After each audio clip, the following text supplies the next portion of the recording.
Welcome back to week 4, part 2 lecture on central venous access devices. So what is a Cvad, or a central venous access device?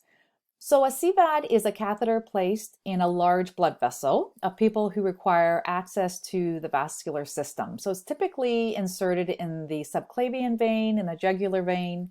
So in contrast to Cvads, the basic IV catheter is inserted into a peripheral vein in the hand, inside the arm, or ana cubita fossa, and is used for short-term IV access. Centrally inserted catheters and implanted ports, which are Cvads, are placed by a physician, but PICCs can be inserted by a nurse with specialized training, and that is a peripheral large bore catheter that's placed centrally, and we'll go into detail about those in a couple of slides. So why would you need them? So examples of need include candidates who require IV access for long-term therapy, so greater than 1 week.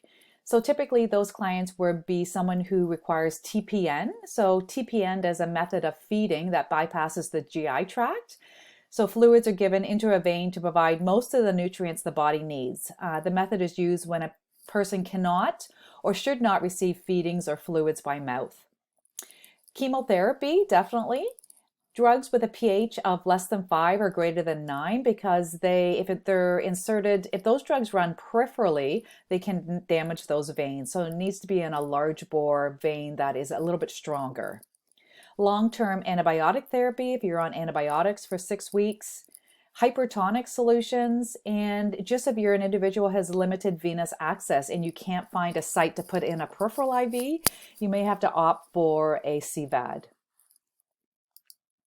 So what are the advantages and disadvantages? The advantages of a Cvad include reduced need for multiple venipunctures, decreased risk of extravasation injury, which means that if you're giving a very irritable drug with a high pH or low pH, that it doesn't actually cause injury to the blood vessel, and it allows immediate access to the central venous system. The major disadvantages of Cvads are an increased risk of systemic infection, because it's like directly open into the cardiac system for sure. So increased risk of systemic infection versus a peripheral IV, and the invasiveness of the procedure. So as I said before, the Cvad, or the centrally inserted catheter, is inserted into the subclavian, jugular, or femoral vein, so the neck, chest, or groin, and the tip rests at the distal end of the superior vena cava, so the entrance into the right atrium. It can be single, double, triple, or quad lumen, depending on what is the purpose of it. It can be non-tunneled or tunneled, and I'm going to show an example of that on the next slide. A Dacron cuff, stabilizes the catheter and decreases the incidence of infection, and it requires care and cleansing. So the care requirements include injection cap changes, cleansing, flushing, and dressing changes. The exact frequency and procedures for these requirements vary and are outlined in your institution's policy.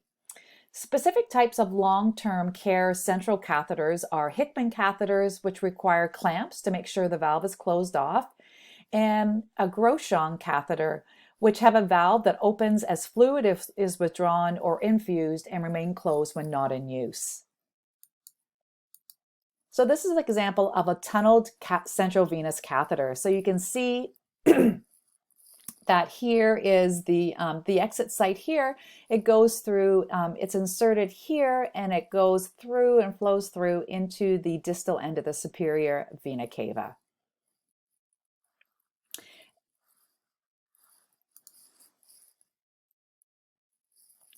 So a central venous catheter is basically your typical central line. It's inserted into a vein, again, in the neck, chest, or groin, with a tip resting in the superior vena cava. This is where you can see that this is a double lumen, and as I suggested previously, it requires care and cleansing. Your PICC line, which can be inserted by a nurse, is a peripherally inserted central catheter. So it's a larger diameter catheter than just your regular IV. And again, it flows up through into the distal part of the superior vena cava. So they're inserted into a vein in the arm. They can be single or multi-lumen, and they're for patients who need vascular access for 1 week to 6 months. And the complications include catheter occlusion and phlebitis. They're typically 60 centimeters in length, and their gauges range from anywhere from 16 gauge to 24 gauge.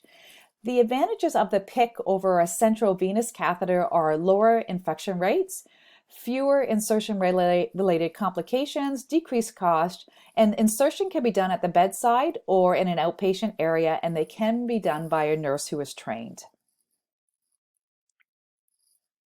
An implanted infusion port is a central venous catheter that's connected to an implanted single or double subcutaneous injection port. So this is your injection point here.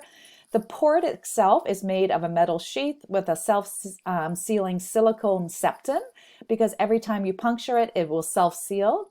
And drugs are injected through the skin into the port. Then the reservoir slowly releases the drug into the bloodstream. So you can see it's under the skin, it's sutured into place, and then you have the catheter that goes into the bloodstream. So as you can see here, this is just another picture showing what it looks like on a specific diagram of an individual here. So the catheter is placed into the desired vein, and then the other end here is connected to a port that is surgically implanted in the subcutaneous pocket on the chest wall. So the advantages are it's good for long-term therapy, there's low risk of infection, and there's cosmetic discretion. You can't see it. So, and it's also good for patients who have poor peripheral venous access and need to have regular CAT scans where there's contrast medium, because contrast medium can be very irritable to veins. And so the ability to use this port to inject the contrast medium decreases the discomfort from constant venipunctures and helps lower the risk of extravasation of this vesicant or very irritable contrast. Care requirements include regular flushing, because there is the formation of sludge, which is the accumulation of clotted blood and other drug precipitates left over from medications that may occur within the port septum. So you need to be flushing it on a regular basis. So just looking at the potential complications of all Cvads. So potential complications are catheter occlusion, embolism, catheter-related infections, pneumothorax related to the catheter insertion, and then catheter migration. So you just look across these possible complications, look at the clinical manifestations, and look at the nursing and collaborative management. So your overall nursing management is the catheter and insertion site assessments are done regularly, so every shift, and they include inspection of the site for redness, edema, warmth, drainage, tenderness, or pain. Observation of the catheter for misplacement or slippage is important. Transparent dressing or gauze may be used over the dressing. You need to teach the patient to turn their head to the opposite side of the Cvad insertion site during the cap change, because you don't want them to cough. And flushing, typically, as per protocol, you would use a normal saline solution in a syringe that has a barrel capacity of 10 mils or more to avoid excess pressure on the catheter. And if resistance is felt, force should not be applied. And you need additional education required to actually take care of the Cvads. Removing the Cvad, again, should be done according to policy. In many agencies, nurses with demonstrated competency can remove PICCs in non-tunneled central venous catheters. When you withdraw it, you gently withdraw it while the patient performs the Valsalva maneuver, so bear down. Apply pressure once it's removed. Ensure that the catheter tip is intact. And again, additional education is required for removing them. And that's it. We will move on to our next lecture on just reviewing ABG interpretation.